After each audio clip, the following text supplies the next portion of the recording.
Jake Morrison walked through the long metal halls of the space station. His heavy boots made loud sounds on the floor.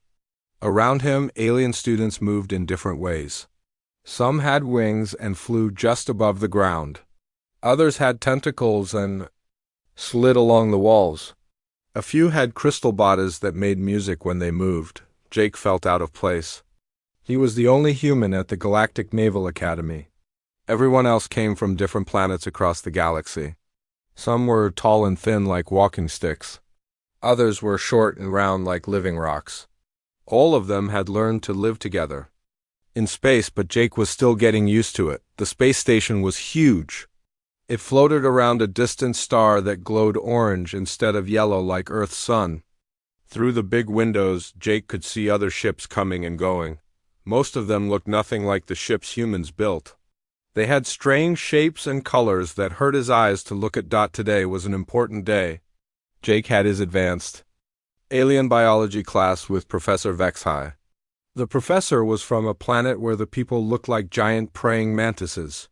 He had 4 arms and big bug eyes that could see in all directions at once. Most students were afraid of him, but Jake thought he was just doing his job. Jake reached the classroom and stopped outside the door. He could hear strange sounds coming from inside.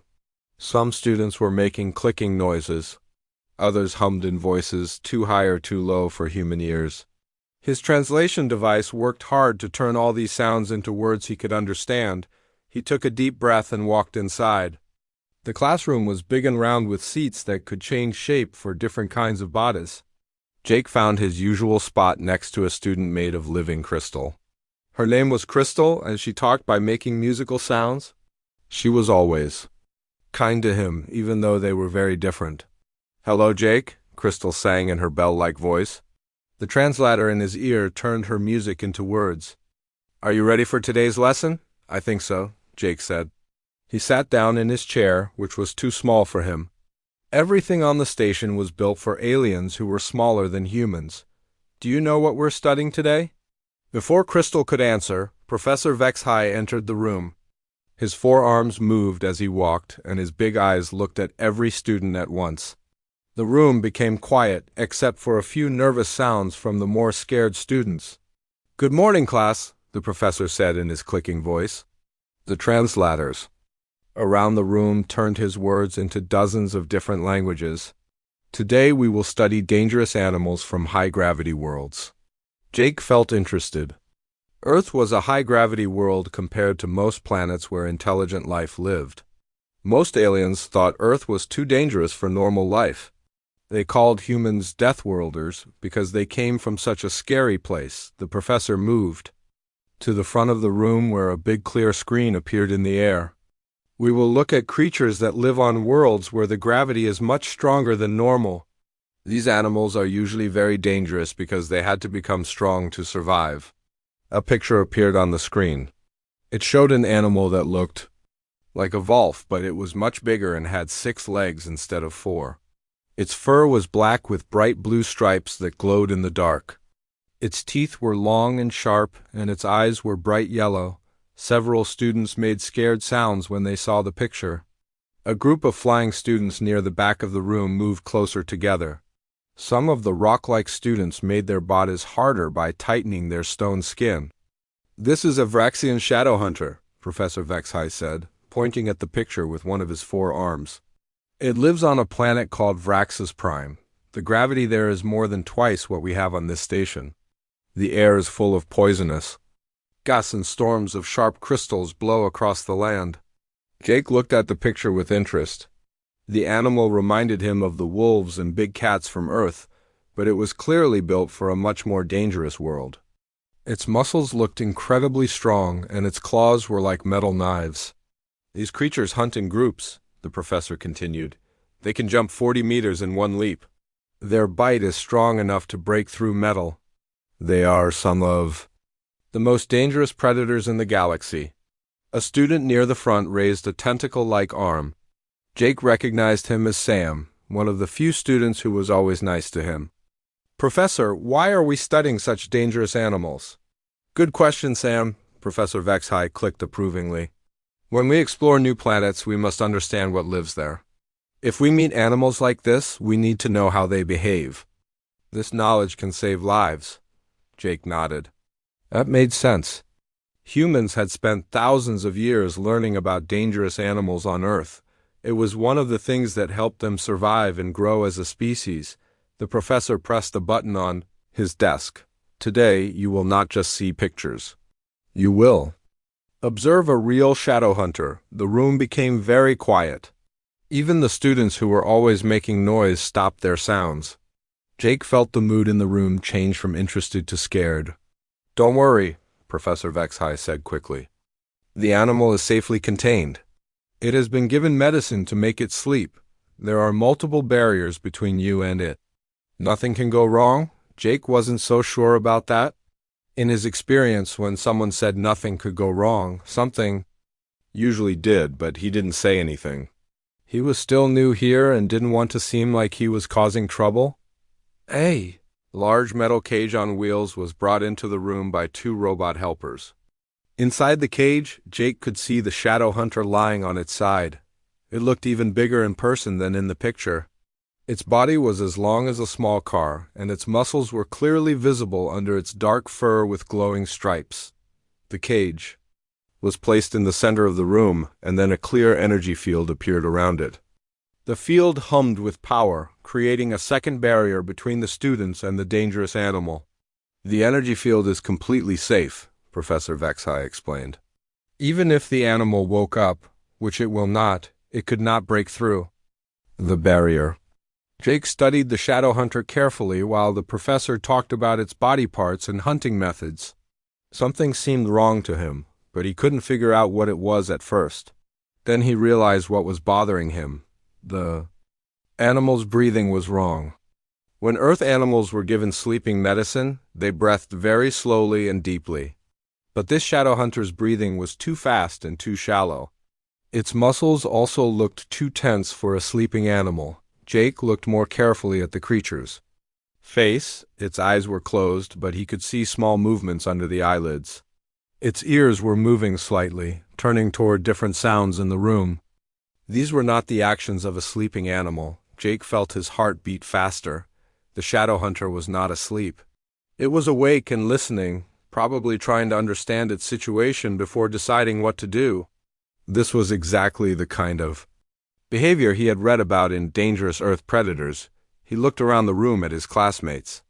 They were all focused on the professor's words, not paying attention to the small signs that something was wrong. Even Crystal, who was usually very observant, was busy taking notes with light patterns on her crystal body. Jake wanted to say something, but he wasn't sure. What if he was wrong? What if the animal really was sleeping and he was just being paranoid? He was already known as the strange human student. If he caused a panic over nothing, it would make things even worse for him. But as he watched, the shadow hunter's breathing changed again. It was definitely the breathing pattern of an animal that was awake and alert, not sleeping. Jake made his decision. He would keep watching carefully and be ready to act if something went wrong. He had no idea that in just a few minutes, his decision would save the lives of everyone in the room. Jake kept watching the shadow hunter while Professor HFY continued his lesson. The creature's body looked relaxed, but Jake could see the small signs that it was really awake. Its ears moved when students made sounds. Its breathing was too fast for sleep. Most important, Jake could see tiny movements in its leg. Muscles like it was getting ready to spring up. The professor pointed at different parts of the animal's body with his forearms. Notice how the back legs are much stronger than the front legs. This helps them jump long distances. The claws on each foot can grow back if they break off during a fight. Crystal made soft musical sounds that meant she was taking notes. Next to her, a student who looked like a giant butterfly wrote on a device with light beams. All around the room, alien students were learning about one of the galaxy's most dangerous predators, but Jake wasn't listening to the lesson anymore. He was watching the shadow hunter's eyes. They were still closed, but he could see them moving under the eyelids like the animal was looking around. It was definitely awake and probably figuring out where it was and how many potential threats or prey were nearby. Jake's hands started to sweat. On Earth, he had learned about dangerous animals from his grandfather, who worked as a park ranger. His grandfather always said that the most dangerous moment with a wild predator was when it first woke up in a strange place. That's when they were most likely to attack anything that moved. The energy field around the cage hummed quietly. It looked strong, but Jake remembered reading that these fields needed constant power to work. If anything happened to the power supply, the field would disappear in seconds. As if his thoughts had made it happen. The lights in the room started to flicker. Professor Vexhai stopped talking and looked up at the ceiling. "That's strange," he clicked. "The power system on this station is very reliable." The lights flickered again, and Jake heard a low humming sound that meant the station's backup power was starting up. This was not good. When backup power kicked in, it sometimes meant the main systems had to reset, and that could take several seconds. Jake started to stand up from his chair. "Professor, I think we should—" The lights went out completely. Emergency red lights came on a second later. But in that brief moment of darkness, Jake heard a sound that made his blood freeze. It was the electronic whine of the energy field shutting down. The Shadowhunter's eyes snapped open. For a heartbeat, the room was completely silent. The alien students were still trying to understand what was happening. Professor Vexhai was reaching for his emergency controls. Nobody was moving except Jake, who was already on his feet and looking for anything he could use as a weapon. Then the Shadowhunter stood up. It rose to its 6 feet in one smooth motion, like it had been planning this moment since it arrived. Its head turned slowly from side to side, taking in the room full of prey animals. Its glowing blue stripes got brighter, which Jake remembered from the lesson meant it was getting excited. The room exploded into panic. The butterfly students tried to fly toward the ceiling, but they crashed into each other and fell back down. Their wings made loud buzzing sounds that hurt everyone's ears. Crystal and the other Crystal students made sharp musical notes that sounded like breaking glass. The rock-like students rolled into balls and tried to hide under their desks. Several students near the back of the room started crying in their different alien languages. The translation devices couldn't keep up with all the panic sounds, so they just made static noise that added to the confusion. Professor Vexhai was pressing buttons on his control device, but his 4 hands were shaking too much to work properly. "Stay calm, everyone," he clicked, but his own voice was full of fear. "I'm trying to restore the containment field." The Shadowhunter turned its head toward the largest group of students. These were the butterfly people who were still buzzing around near the ceiling in panic. Jake could see the predator's muscles getting tense as it prepared to jump. Its lips pulled back to show rows of sharp white teeth. Jake knew what was about to happen. The creature was going to leap toward the biggest group of prey, just like wolves on Earth did when they attacked a herd of deer. In one jump, it could reach the ceiling and probably kill 3 or 4 students before anyone could react. Most of the students were too scared to think clearly. They were following their natural instincts, which told them to run or hide. But Jake's instincts were different. He came from a world where humans had learned to fight back against dangerous predators while 36 alien students froze in terror. Jake did something that went against every survival rule in the galaxy. He stepped toward the Shadowhunter, not away from it like every smart creature should do. Not toward the exits like his scared classmates. He walked directly toward one of the most dangerous predators in known space. "Hey!" Jake shouted as loud as he could. The sound echoed off the metal walls of the classroom. "Look at me!" He clapped his hands together, making a sharp crack like a gunshot. The sound was so unexpected that several students stopped their panic sounds and stared at him. The Shadowhunter's head snapped toward Jake, its yellow eyes focused on him with the intensity of a hunting laser. Jake could see confusion in those eyes.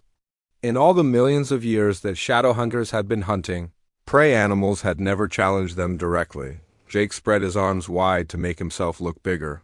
Another trick his grandfather had taught him. "Come on then," he said in a calm, steady voice. "Let's see what you've got." The creature tilted its head like a confused dog. This was not how prey was supposed to act. Prey ran away screaming. Prey hid behind things. Prey did not stand up and invite predators to fight them, but Jake wasn't thinking like prey. He was thinking like a human from Earth, where the ancestors of his species had spent thousands of years learning how to deal with dangerous animals. Sometimes the best defense was to make the predator think you were more dangerous than you actually were. The shadow hunter took a step toward him, then stopped. Its hunting instincts were telling it to attack, but its survival instincts were asking questions. Why wasn't this creature afraid? Why was it making itself a bigger target? Was this some kind of trap? For just a moment, predator and human stared at each other across the classroom. The shadow hunter was clearly stronger and faster. It had claws that could cut through metal and teeth that could bite through bone. But Jake had something the creature had never encountered before, the tactical thinking of a species that had survived by outsmarting bigger, stronger predators. The moment of confusion didn't last long. The shadow hunter's hunting instincts overcame its caution, and it crouched down, preparing to leap. Its powerful back legs coiled like springs, and its claws extended to full length. Jake had maybe 3 seconds before it jumped. He quickly looked around the room, calculating distances and angles. The emergency power had restored some of the lights, so he could see everything clearly. The overturned desks, the panicking students, the control panel that Professor Vex-High was still trying to operate, and most importantly, he could see the emergency containment field generator mounted on the wall directly behind where the shadow hunter was standing. Jake smiled grimly. He had a plan. It was crazy and dangerous, and it probably wouldn't work. But it was better than just standing there waiting to be eaten. The shadow hunter finished coiling its muscles and prepared to leap. Its eyes never left Jake's face, and he could see the exact moment when it decided to attack. Time seemed to slow down as the creature launched itself through the air, 6 powerful legs pushing it forward like a furry missile with glowing stripes. And very sharp teeth. Jake dove to his right, just as the shadow hunter landed where he had been standing. Jake hit the floor hard and rolled as the shadow hunter's claws scraped deep grooves in the metal where he had been standing. The sound was like nails on a chalkboard, but much louder and more terrifying. Jake could smell the creature's breath, which reminded him of rotten meat and chemicals. The shadow hunter landed gracefully on its 6 legs and spun around to face him. Its yellow eyes were bright with hunting excitement, and its blue stripes were glowing brighter than before. Jake could see that it was no longer confused.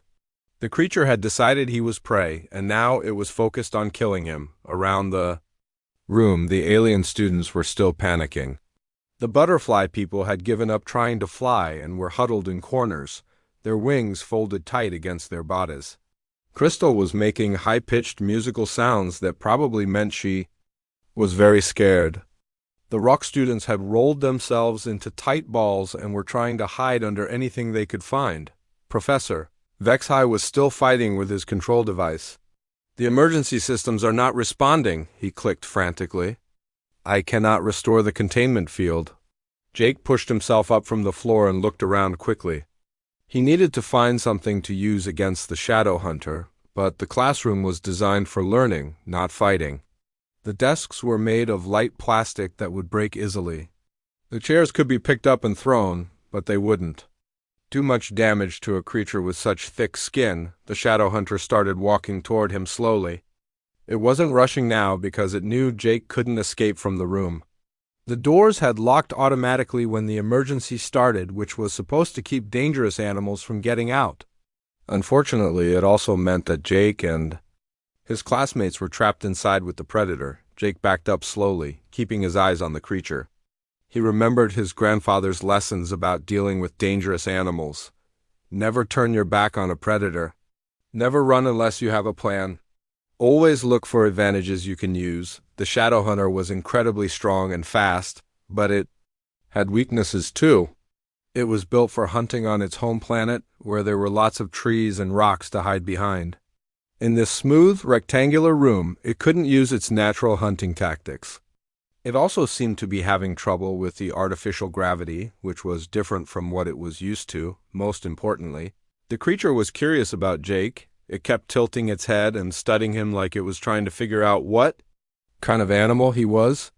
That curiosity was slowing it down and making it less aggressive than it could be. Jake continued backing up until he felt something solid behind him. It was the transport cage that the shadow hunter had been sleeping in. The cage was heavy and made of strong metal, with wheels on the bottom so it could be moved around easily. An idea started forming in Jake's mind. It was a crazy idea, and it would require perfect timing, but it might work. The shadow hunter was only 2 meters away now. Jake could see every detail of its face, from the way its nostrils flared as it smelled him to the small scars on its muzzle from old fights. Its teeth were even sharper than they had looked in the pictures, and its claws were like curved knives. That's right, Jake said quietly, trying to keep his voice calm. Come a little closer. The creature's ears perked up when he spoke. It had probably never heard human speech before, and the strange sounds seemed to fascinate it. Jake could see the predator's brain working, trying to decide whether this talking prey was dangerous or just unusual. Jake slowly reached behind him and found the handle of the transport cage. The cage was designed to swing open when the handle was pulled, but it was also heavy enough to be used as a weapon if necessary. He just needed to get the timing exactly right. The shadow hunter took another step forward. Now it was close enough that Jake could feel the heat from its body. The creature's breathing had changed, becoming faster and more focused. Jake recognized this from nature documentaries about Earth predators. The shadow hunter was getting ready to make its final attack. Behind the creature, Jake could see the emergency containment field generator mounted on the wall. The device looked like a metal box with glowing blue lights, and Jake could see sparks coming from it where it had been damaged during the power failure. If he could somehow get the shadow hunter to hit that device hard enough, it might restart the emergency systems. The problem was that the creature was facing him, not the wall.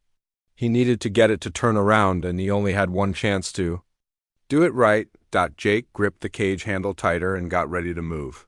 You know what? He said to the shadow hunter. You're not as scary as the things we have on Earth. The creature didn't understand his words, but it could hear the challenging tone in his voice. Its lip curled back in what might have been anger or amusement. Either way, it was done playing with its prey. The shadow hunter crouched down and prepared to leap just like it had before. Its powerful back legs coiled up like springs, and its front claws extended to their full length. Jake could see every muscle in its body getting ready for the killing jump. At the last second, just as the creature pushed off with its back legs, Jake yanked the cage handle as hard as he could.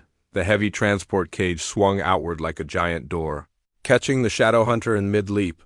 The creature had been expecting to land on Jake, but instead it crashed into 200 kilograms of solid metal moving at high speed.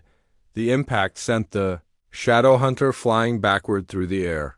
It hit the wall where the containment field generator was mounted, and Jake heard the satisfying sound of metal crunching and electrical equipment breaking. Sparks flew everywhere as the damaged generator finally gave up completely. But Jake's plan had worked better than he expected. The impact had also triggered the backup emergency systems, and suddenly a new containment field sprang to life around the shadow hunter. This wasn't the gentle research barrier that had failed before. This was the high-security emergency field, designed to contain the most dangerous specimens. It was much stronger and brighter than the first field, and it completely surrounded the creature in a cage of crackling energy. The shadow hunter tried to stand up, but the new containment field was too strong. Every time it moved toward the energy barrier, bright sparks warned it to stay back. The creature paced around inside its glowing prison, clearly angry but no longer able to threaten anyone. The room became very quiet, except for the humming of the containment field and the soft sounds of students crying with relief. Jake sat down heavily on the floor as all the adrenaline left his body at once. His hands were shaking and he felt like he might throw up. Crystal was the first to approach him. Her crystalline body was flashing with colors that Jake had learned meant concern and admiration. Jake, she sang in her musical voice, that was the bravest thing I have ever seen. Other students started gathering around him, keeping a safe distance from the contained shadow hunter but wanting to check on their human classmate. Even the butterfly people had stopped panicking and were looking at him with what seemed like respect. Professor Vexhigh finally got his control device working and hurried over to Jake. Cadet Morrison, he clicked rapidly. Are you injured? Do. You need medical attention? I'm okay, Jake said, though his voice was still shaky. Just scared. Scared? One of the rock students had unrolled himself and was staring at Jake in amazement. You faced down a shadow hunter and you call that scared? Jake looked at the contained creature, which was still pacing angrily inside its energy prison. Of course. I was scared, he said. Only an idiot wouldn't be scared of something like that. But being scared doesn't mean you can't think. The shadow hunter stopped pacing and looked directly at Jake through the energy field. There was no anger in its eyes now, just what looked like respect. It was the kind of look one predator gives to another predator that has proven to be worthy of attention. Jake found himself almost smiling at the creature. In a strange way, the shadow hunter was the first being at the academy that really understood what he was capable of. The emergency response team arrived 5 minutes later. Jake was still sitting on the floor, trying to stop his hands from shaking, when 6 large security officers in powered armor suits marched into the classroom. They carried weapons that looked like they could blast holes through solid metal, and their armor made heavy clanking sounds as they moved. The team leader was a Catherian like Professor Vexhai, but much bigger and covered in battle scars. His forearms moved smoothly as he checked the containment field around the shadow hunter. Field is stable, he announced in a deep, mechanical voice. Specimen is secure. Behind the security team came Dr. Sarah Kim, the station's chief medical officer, and Dr. Mordek, the head of xenobiology studies. Dr. Kim was one of only 3 humans on the entire station, and seeing her familiar face made Jake feel a little better. Jake, are you hurt? Dr. Kim asked, kneeling down beside him with her medical scanner. She was a small woman with kind eyes, and she had always been friendly to him during his time at the academy. I don't think so, Jake said. Just shaky. Dr. Kim ran her scanner over him while Dr. Mordek examined the contained shadow hunter. Dr. Mordek was a tall, thin alien with smooth gray skin and large black eyes. She was known throughout the galaxy as one of the best experts on dangerous alien life forms.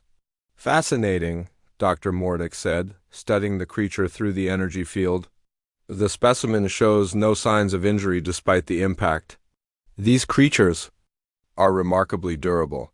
How did the containment field fail? Asked the security team leader. Professor Vexhai looked embarrassed as he answered. There was a power fluctuation during a routine maintenance cycle. The primary containment field shut down for approximately 15 seconds before backup power restored the emergency systems. 15 seconds, Dr. Mordek repeated. More than enough time for a shadow hunter to kill everyone in this room. She turned to look at Jake with her large black eyes. Yet everyone is alive, how? All eyes in the room turned to Jake, he felt. Uncomfortable being the center of attention, especially when half the people looking at him were heavily armed security officers. Cadet Morrison contained the specimen, Professor Vexhai explained. He used the transport cage to redirect its attack into the emergency field generator, which restarted the backup containment systems. The security team leader's 4 eyes focused on Jake with new interest. You fought a shadow hunter with a transport cage? I didn't fight it exactly, Jake said. I just used physics. Dr. Mordek approached him slowly. Explain. Jake stood up carefully, his legs still feeling weak. The creature was built for hunting on its home planet. Wide open spaces, lots of places to hide, variable terrain. But this room is just a rectangle with smooth walls and artificial gravity. It couldn't use any of its natural advantages. He pointed at the contained shadow hunter. Also, it was curious about me. On its world, prey animals either run away or fight with claws and teeth. I was doing something it had never seen before, so it hesitated. That gave me the time I needed to set up the cage. Set up the cage? Dr. Kim asked. I positioned myself so that when it jumped, I could swing the cage into its flight path. The creature's own momentum carried it into the wall where the field generator was mounted. The impact was enough to restart the emergency systems. The room was quiet for a moment as everyone processed this explanation. Finally, Dr. Mordek spoke. Remarkable, she said. You identified the creature's behavioral patterns, analyzed the environmental constraints, and executed a tactical solution under extreme stress. This will be studied for years. Crystal made soft musical sounds that Jake's translator turned into words. Jake, how did you stay so calm? I was too scared to think. I was scared too, Jake admitted. But on Earth, being scared is just the first step. After that, you have to figure out what to do about the thing that's scaring you. Sam, the tentacled student, raised one of his arms. But humans aren't the strongest species on Earth, are they? How did you learn to think like that? Jake thought about how to explain it in simple terms. On my planet, humans survive by being smart, not strong. We learn to use tools, work together, and outsmart bigger predators. When you can't outrun a tiger or outfight a bear, you have to outthink them. Tigers and bears? The security team leader sounded interested. Your planet has predators like shadow hunters? Lots of them, Jake nodded. Tigers, lions, bears, wolves. Sharks, crocodiles, venomous snakes, poisonous spiders. Earth is full of things that can kill humans. The alien students made various sounds of amazement and horror. To most of them, the idea of a planet with so many dangerous creatures was almost unbelievable. How do humans survive on such a world? Asked one of the butterfly students. We adapt, Jake said simply. We learn. We make plans, and when those plans don't work, we make new ones. Dr. Mordock was taking notes on a small device. Cadet Morrison, would you be willing to participate in some research studies? Your tactical thinking patterns could be very valuable for training other students in emergency situations. I guess so, Jake said, if it helps. Oh, it will help, Dr. Mordock assured him. The Galactic Naval Academy has never had a case study of Deathworlder tactical responses to apex predators. You've just provided us with invaluable data. Professor Vexhai approached Jake with what looked like respect in his compound eyes. Cadet Morrison, I owe you an enormous apology. My safety protocols failed, and you saved not only your own life, but the lives of your classmates. The Academy will want to give you a commendation for your actions. Jake felt embarrassed by all the attention. I just did what seemed logical. Logical to a human from a death world, Dr. Mordock corrected. What seems logical to you is apparently revolutionary to most other species. The security team finished their inspection and began preparing to move the shadow hunter to a more secure location. As they worked, Jake noticed that his classmates were looking at him differently than before. The fear was still there, but it was mixed with something else that he hadn't seen before. Respect, Crystal chimed softly. Jake, would you be willing to help us understand how humans think about dangerous situations? Many of us come from worlds where large predators don't exist. We've never had to develop that kind of tactical thinking, added Sam. Our ancestors evolved on safer planets. Jake looked around at his classmates and realized that something important had changed. Before today, he had been the weird human student that everyone was polite to but didn't really understand. Now they were looking at him like he had something valuable to teach them. Sure, he said. I'd be happy to help. As the security team wheeled the contained shadow hunter out of the room, the creature's yellow eyes remained fixed on Jake until it disappeared through the doorway. There was no hatred in that gaze, just acknowledgement. The look of one predator recognizing another's superior tactics, Jake realized that he would probably never be just another student at the academy again. Word of what happened would spread quickly through the station, and soon everyone would know about the human who faced down a shadow hunter, with nothing but a transport cage and quick thinking. But for the first time since arriving at the academy, Jake didn't feel like an outsider. He felt like he belonged somewhere, even if that somewhere was as the resident expert on surviving dangerous situations. Dr. Kim finished packing her medical equipment. Jake, you should report to medical bay for a full checkup. Adrenaline crashes can be dangerous. Okay, Jake agreed. As he walked toward the door, he turned back to look at his classmates one more time. They were all watching him with expressions he was still learning to read, but he was pretty sure most of them were positive. Maybe being different wasn't such a bad thing after all. 3 days after the Shadowhunter incident, Jake walked into the Academy mess hall to find something he had never experienced before: complete silence. 200 alien students from dozens of different species all stopped eating and turned to look at him as he entered. The silence was almost scary. Usually the mess hall was full of different sounds from all the various species. The butterfly people made soft humming noises while they ate.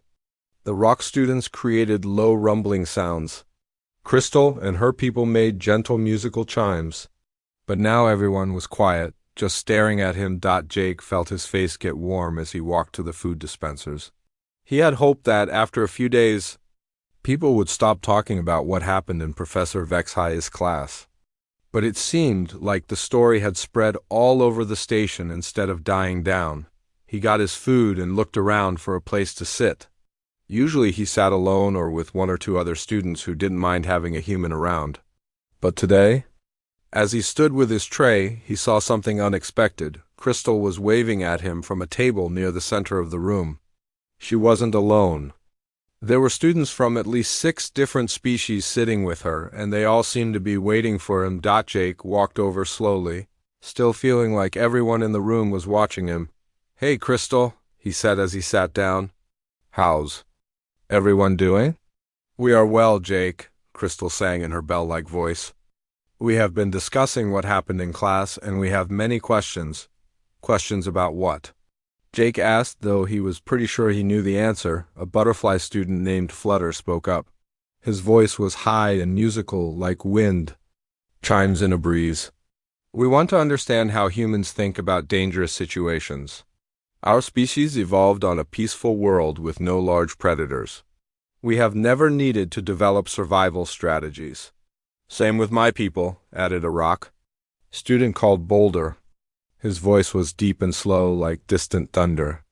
"Our world has some dangerous weather, but no creatures that hunt other intelligent beings."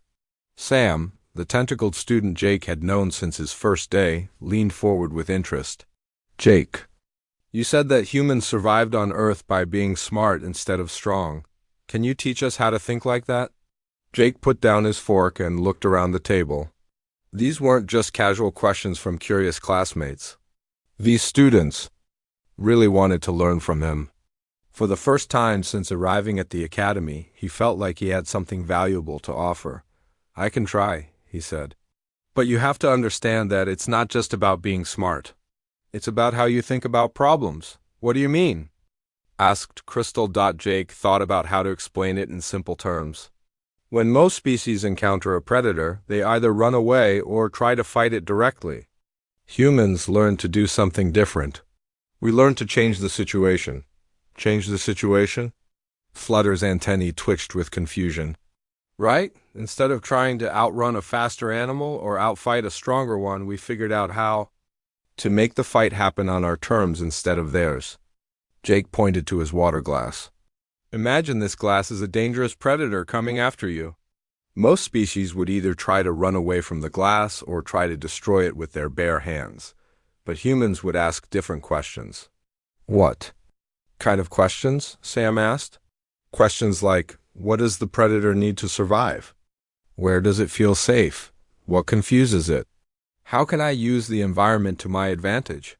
Jake moved the glass around on the table as he talked. "Instead of fighting the predator directly, we find ways to make it fight the environment, or fight itself, or fight something else entirely." Boulder's rocky features somehow managed to look thoughtful.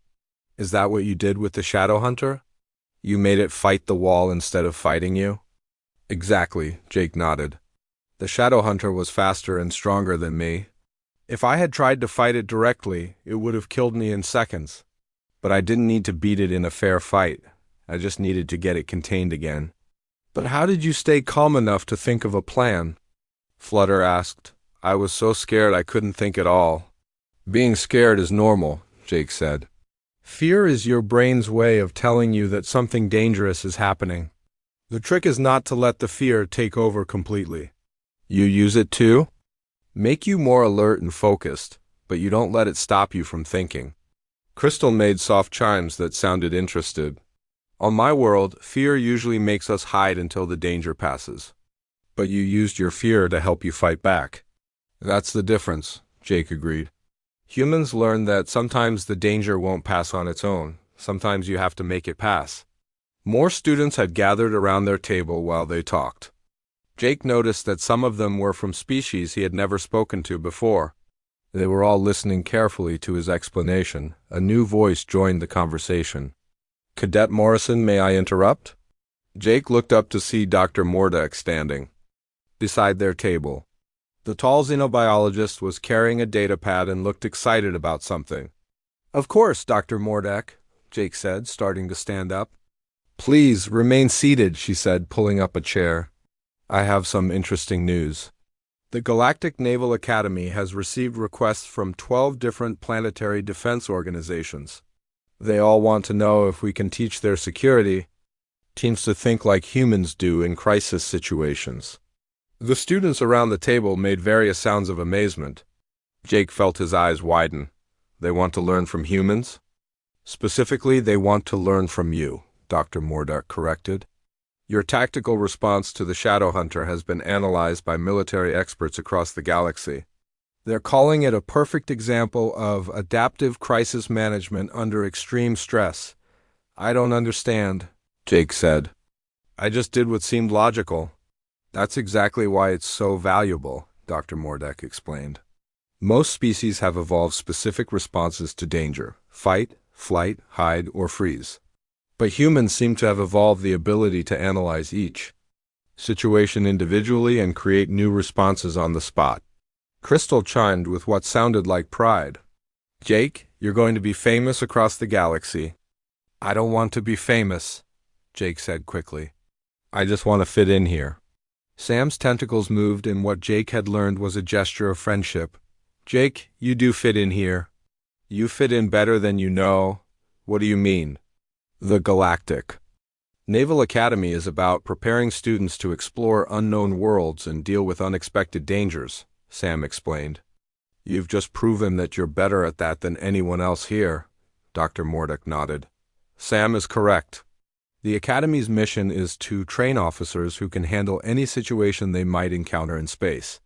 Your ability to think tactically under pressure is exactly what we're trying to teach all our students. Jake looked around the table at his classmates. They were all watching him with expressions of respect and admiration. These were beings from worlds he had never seen, with biologies he was still learning to understand, but they were looking at him like he was someone worth knowing. So what happens now? Jake asked. Now, Dr. Mordek said, we're creating a new course called Adaptive Crisis Management, and we'd like you to help teach it. Jake felt a smile spreading across his face. You want me to teach other students how to think like a human? We want you to teach them how to think like Jake Morrison, Dr. Mordek corrected. Because apparently that's a very valuable skill. As the conversation continued around him, Jake realized that his life at the academy was about to change completely. He was no longer the strange human student who didn't quite fit in. He was Jake Morrison, the Deathworlder who had faced down a galactic apex predator in one dot, and for the first time since leaving Earth he felt like he was exactly where he belonged.